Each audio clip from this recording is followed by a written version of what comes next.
इसी तरीके से एक लफ्ज़ है असली, सिंधी में इस्तेमाल होता है। अब हम ये असुल या असली, अब उर्दू में असल या असली कहने का मतलब खालिस होता है, लेकिन सिंधी में ये असली या असुल जो लफ्ज़ है, असल, ये उस वक्त भी इस्तेमाल होता है कि यानी बिल्कुल हतमी, कि नहीं, यानी ये काम असली हो ही नहीं सकता।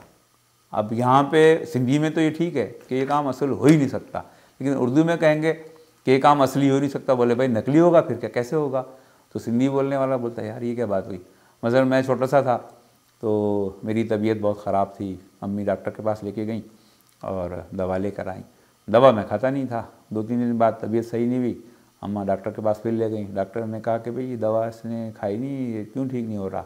तो अम्मा ने कैसे कहा कि डॉक्टर साहब ये दवा तो असली खाता ही नहीं है। तो डॉक्टर मेरी तरफ देखने लगा, अबे असली दवाई नहीं खाएगा तो क्या नकली दवाई खाएगा? तो मुझे आज तक याद है, बाद में भी सोचता रहा, मैंने कहा भाई वो समझ रहा था कि असली और नकली है, जबकि अम्मा का मतलब ये था कि हतमी तय ये दवा खा ही नहीं रहा, असल दवा को ये हाथ ही नहीं लगा रहा। हमारे यहाँ असली का मतलब होता है इनकार, एंड हतमी। उर्दू में उसका मतलब कुछ और हो जाता है। इसी तरीके से कराची में बहुत ज़्यादा इस्तेमाल होता है पान, गुटखा, छालिया, सौंफ सुपारी, पान मसाला, पान पराग, कई चीज़ें हैं जो उन लोग खाते हैं। उसमें कई चीज़ें वो हैं जो बनी बनाई पैक आती हैं, जैसे वो एक गुटखा है सिटी कहलाता है, एक गुटखा है जो पैक आता है वो कहलाता है JM।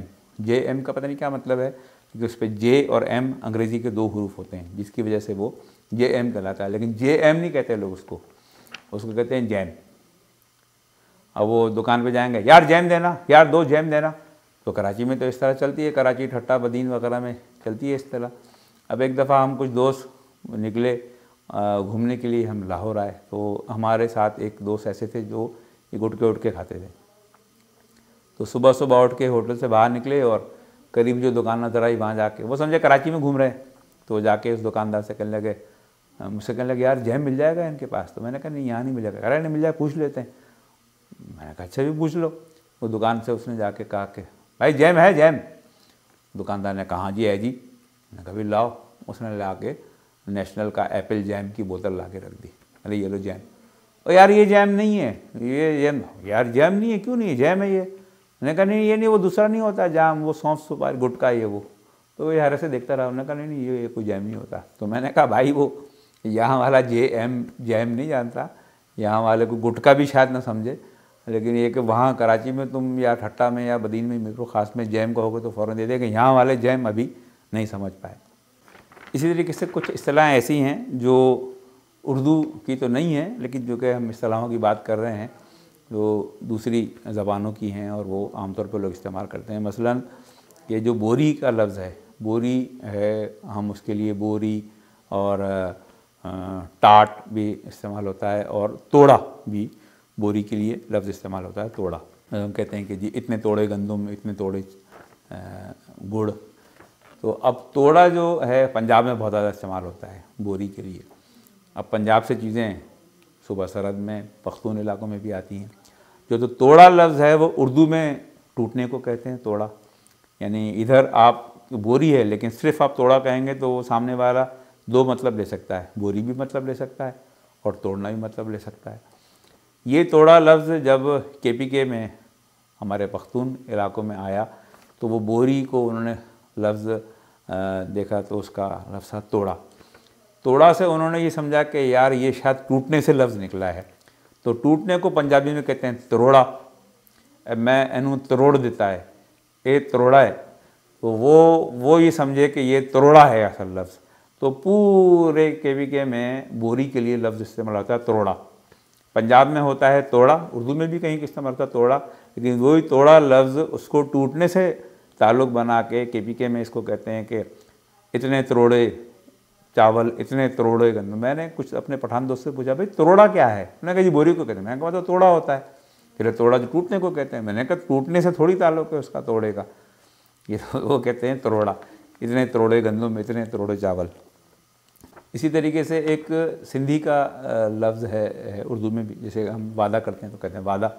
वादा सिंधी में भी इस्तेमाल होता है लफ्ज़ वादा करना, लेकिन सिंधी में वायदा, माँ वायदो क्या थो, यानी मैं तुमसे वादा करता हूँ। उर्दू वाला क्या कहे मैं तुमसे वादा करता हूँ, सिंधी वाला क्या कहे माँ तो सा वायदो क्या तो। अब सिंधी के लफ्ज़ वादा और उर्दू के लफ्ज़ वादा में एक फ़र्क, सिंधी वाले में अलिफ़ का इजाफा है वायदा, वायदो, और उर्दू में वादा है, अलिफ़ नहीं है उसमें। लेकिन जो लोग सिंध में ज़्यादा रहे हैं उर्दू बोलने वाले, वो भी वादे को लफ्ज़ वायदा कहते हैं। यानी अगर वो मुझसे कहे कि साईं आपके साथ वायदा है, तो या तो वो सिंधी है या सिंध में रहने वाला उर्दू बोलने वाला है। तो उर्दू में लफ्ज़ वादा है, सिंधी में लफ्ज़ वायदा है। उर्दू में वायदा कहना ठीक नहीं है, उर्दू में वादा ही कहना चाहिए। लेकिन चूँकि मिक्स है ज़बान, लिहाजा कुछ लोग वायदा भी बोलते हैं इसको। रानी जो लफ्ज़ है, रानी हमारे यहाँ हसीन, खूबसूरत, मुक़द्दस, आलीशान उसके लिए इस्तेमाल होता है। ज़रूरी नहीं है कि वो बादशाह की मलका ही के लिए इस्तेमाल करता है। खूबसूरत बच्ची होगी, खूबसूरत चीज़ होगी, अच्छी शक्ल होगी, तो हम कहेंगे साईं बिल्कुल रानी है बिल्कुल। जैसे बेनज़ीर भुट्टो को शहीद किया गया तो उनको खिताब मिला शहीद रानी। रानी जो लफ्ज़ है इसको सेम उर्दू में ले लिया गया, शहीद रानी। अब उर्दू वाले वो समझते हैं कि जी बेनज़ीर को शायद मलका समझा जाता था इसलिए रानी। वो सिर्फ बेनज़ीर के लिए नहीं इस्तेमाल होता रानी, किसी भी अच्छी शख्सियत के लिए, बेहतरीन खातून के लिए, उम्दा अखलाक के मालिक के लिए, उस सब के लिए वो रानी का लफ्ज़ इस्तेमाल होता है, मुक़द्दस मुअज़्ज़िज़ उसके लिए।